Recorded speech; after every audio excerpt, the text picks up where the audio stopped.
Warm welcome, everyone, to this live studio talk show at World Water Week. Welcome to everyone here joining us live, and a heartfelt welcome also to everyone joining us online. My name is Soledad Pinero-Misa, and I'm delighted to be your host for this seminar and some other seminars too. But I've really been looking forward to this seminar, especially because I have such an amazing panel, but also because the topic today is a feminist water agenda. Rethinking discourses on women and water. And for that, I'm so happy that I have you here with me. I think I'm going to ask you to start by introducing yourselves shortly, because all of you have a lot of things to share. But if you can just share your name and what you work, and also like what you're looking forward in this dialogue, if you start. Thanks. Thanks for having me. My name is Inga Jacobs-Mata. I am the Director for Water Growth and Inclusion at the International Water Management Institute, and I'm also the Southern Africa representative, so heading up the Southern Africa offices.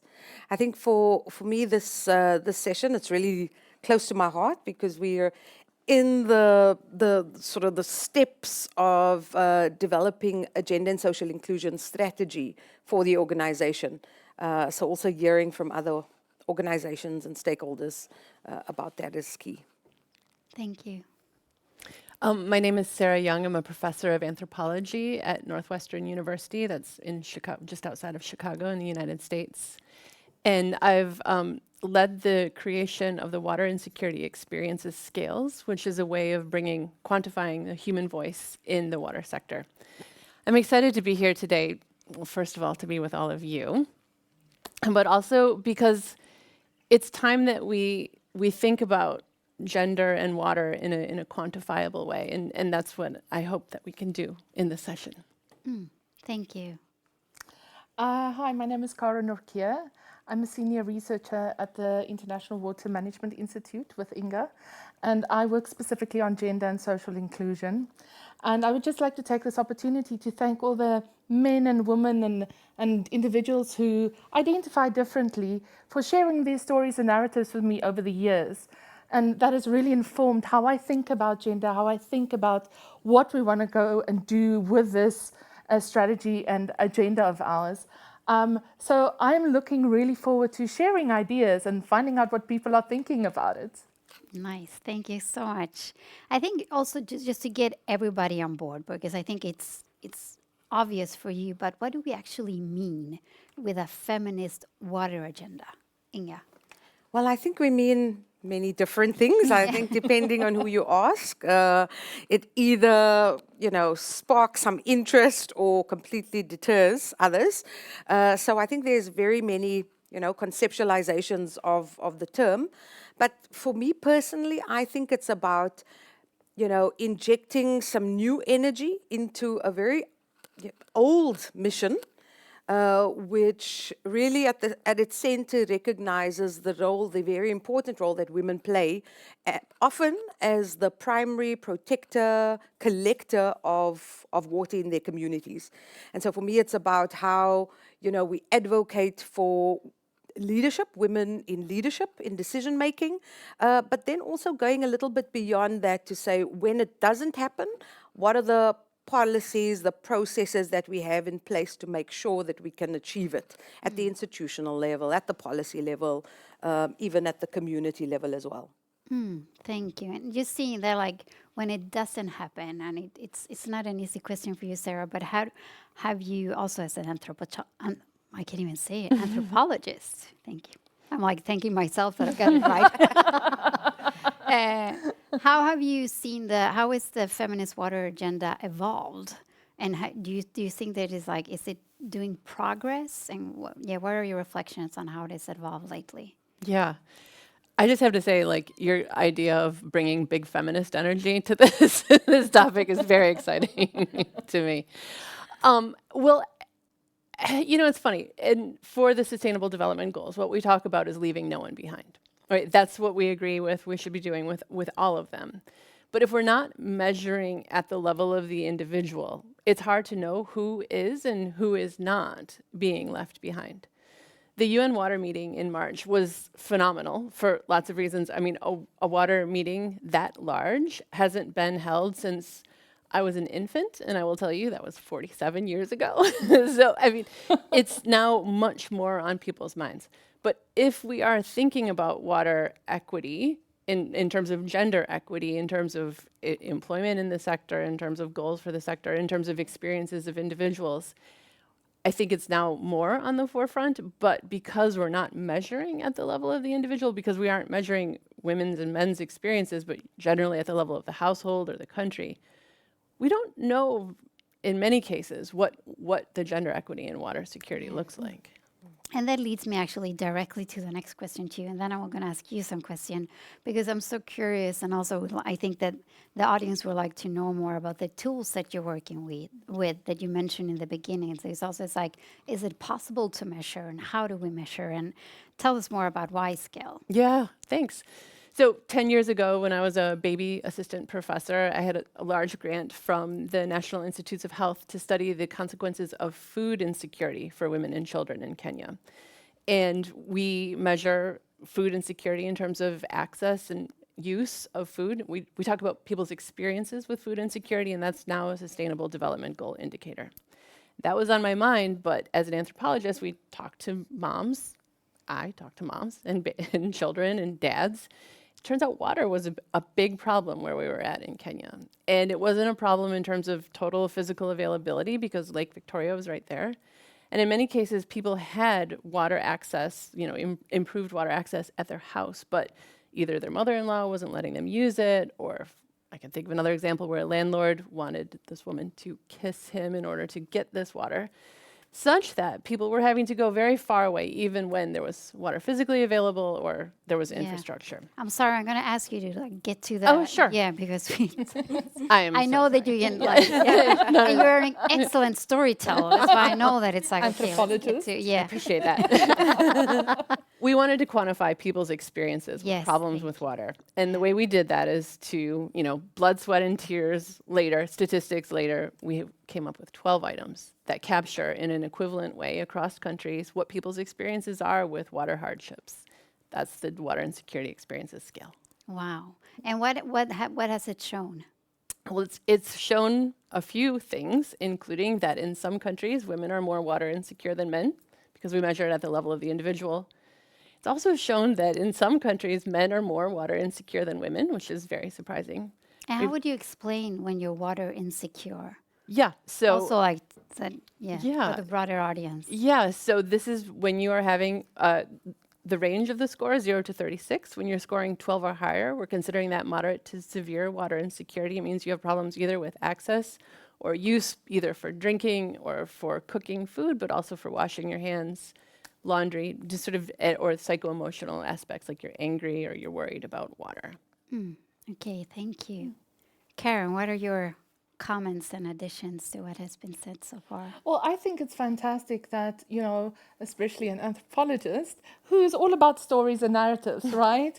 In this field where stories and narratives have dominated is really looking at how do we push those boundaries in terms of, quantifying the data that we need to make those arguments at the levels where some people just respond to numbers rather than narratives and stories. And that, I think, is really important for us, because if we want to push those boundaries, we have to step into different spaces. So yes, we can also show you the numbers. And it's not just about gender disaggregated data. It's about more than that. It's about putting gender at the forefront of those numbers and saying, this is what it means when you are water insecure as a woman or as a man in these communities. So I think it's fantastic work, and I definitely think we need more of these kinds of efforts in the industry and in the sphere of water and gender. Thank you. And that leads me to also because we have this is a concrete tool, but also linked to the theme of this World Water Week with innovations. What kind of innovations do you look forward to? Do you have any visions of innovations that you feel are lacking so we can implement a more feminist water agenda? Well, at IMI, we work a lot on innovation, of course, but we work on how we scale it out, into big numbers, so reaching sort of, the millions of farmers we need to reach, but then also how do you scale that up into policy, how do you institutionalize it, then also how you scale it deep. So that's sort of addressing the normative frameworks. And I think for us, the Feminist Water Agenda is really about, getting to, I don't know how else to say it, but it's about courage, I don't know. It's about how are we brave enough to deal with those very systemic barriers preventing inclusion. Those can be cultural norms. We talk a lot about indigenous knowledge. I might be saying something controversial here, but many in Africa anyway, of our cultural norms perpetuate the status quo. So also it's about how do we how do we work towards eradicating some of those barriers or working to address them anyway. And for me, that's when we talk about innovation, right? Innovations successfully scale because you have that ability to scale up, out, and deep. And if you can't scale deep, it's because of these kind of issues. That's at the crux of the matter. Yeah, I mean, if I can add to that, I think it's really important that we realize that it cannot happen at one level, right? You cannot just work at community level. You can't just work at global level. You really need to make those linkages by scaling. And it's about, unleashing rights. How do we think about who has rights? How do we push the boundaries of patriarchy in the system of rights? It's about a fair share in terms of resources. Where does the money flow to when we're deciding what to do, projects, who to hire, all of these kinds of things. And it's really about inclusive water governance, right? Yeah. Making sure that women's needs, ideas, issues are on the table, and it's not just an add-on. And this is not new. But we are still struggling with some of these issues. We really need to push the envelope on them. So I really think there's lots that we can still do with our strategy. Yeah, Sarah, what is your point?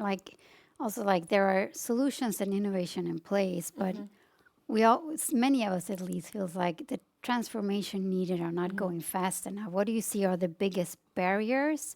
And if you would like, how can you remove things also so the tools that are there can be used and drive that? Yeah. Accountability is a scary word when you're the one being held accountable, but it also makes us rise to the occasion. And one of the things that we're seeing when water insecurity is being measured is we can see if differences really are happening. It's one thing to count boreholes, okay, there was one borehole, now there are two, and we're doing better. But when you can say like X% of the population is water secure, X% of women weren't water secure, and now they are, that really shows publicly what's happening. And we're seeing these measures adopted by a number of governments, which suggests, it's scary for governments to say, measure us and see how we do across time. But we're seeing this in Mexico, we're seeing this in Kenya, we're seeing this in Australia. Around the world, people are saying like, we will measure what we do. Yeah. And public accountability, I think, is a superpower. Yeah, definitely. And talking about superpowers, could you also share like concrete examples also for like maybe viewers that are not so into a feminist water agenda? When a feminist water agenda is put into practice, what result does it lead to? What difference does it make for women and girls and the community overall? Can you give like a tangible example of that? Well, just maybe if I think of at the institutional level, right? It's proven in the boardroom, in Parliament, that increasing women's representation in leadership leads to more productive teams. This is, this is all out there in the stats. But I think it's about the sort of active leadership. So a really good example is the Federal Minister of Development in Germany, Minister Schulz, who just recently, I think, sort of launched a new strategy on feminist development policy. I think one of the first countries to do that.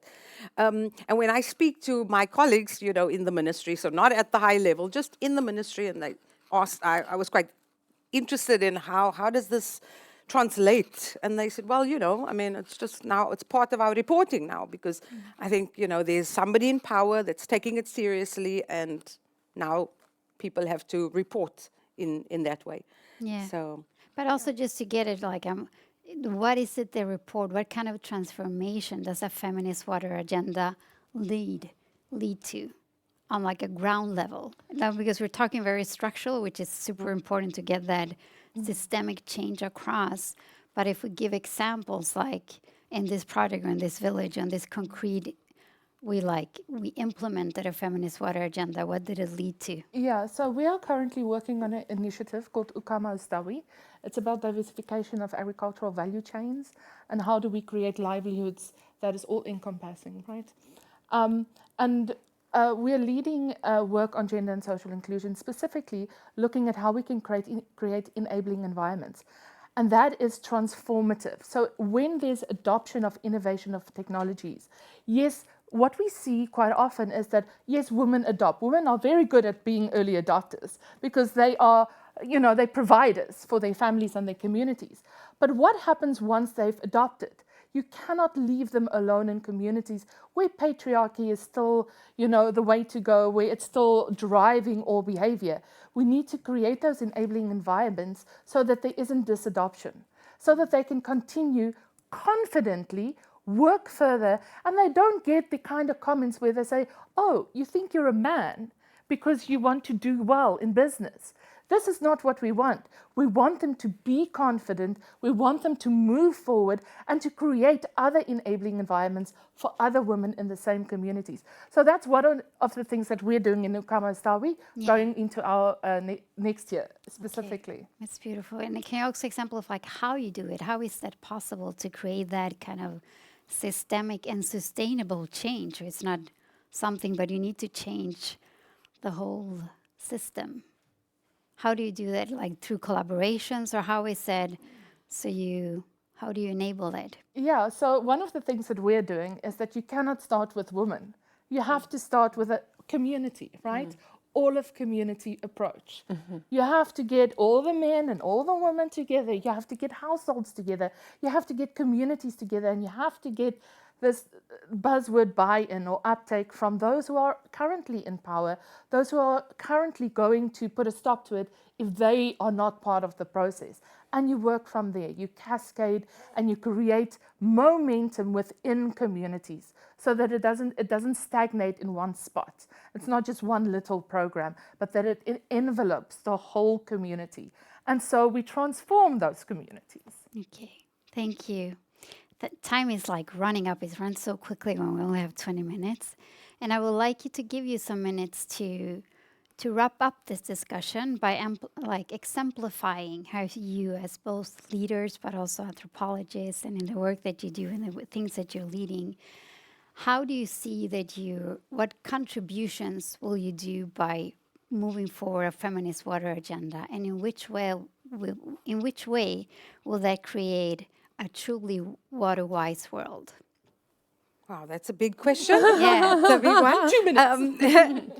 I think for me, it's about being intentional, right, in everything that I do. So in every project that we work on, it's about making sure that there are interventions that address gender and social inclusion, whether it's inclusive finance, because we do a lot of work in the agribusiness side of things, or at the policy level, making sure there are community-based, approaches in water governance. And that's just sort of a personal effort, but then also recognizing that for some people it's hard to do that. So how do you get like a whole of organization to come on board? How do you get everybody to see that it's not just Karen who needs to do gender and social inclusion because she's the Jessie lead on projects, but everybody has that sort of responsibility. Yeah. Yeah, thank you. For me, I'm dedicating my career to bringing the human voice to water insecurity. And that means that we give everyone a voice. And it's not just women a voice, it's not just men a voice, because women themselves are not a monolithic entity. I mean, urban women are very different from rural women, and so on and so forth. So by giving everyone a voice that can be quickly quantified, I hope to make this world a little bit more of an equitable place. Wow, that's beautiful. And also, so we can enable for more to get there. It's like, how do we get into, where do we find the tool and how can it be used? Yeah, it's open access. It's easily available. It's translated into at least 40 or 50 languages at www.wisescales.org. That's W-I-S-E scales.org. Perfect. Thank you. I think what you said, it really echoes for me as well. But specifically, when we talk about a feminist approach, especially men, do not be afraid. It's a humanist approach. It's about, again, all of society. It's all of our responsibility. It's not just one or two women up in, decision-making processes who's, pushing the envelope. It's really everything that we do, how we do our work, how we approach each other. And Yeah. Thank you so much. Time is running up and it was just getting started, but it was beautiful to summarize and that it's a humanist approach. Thank all of you joining us online and a big round of applause for our panel.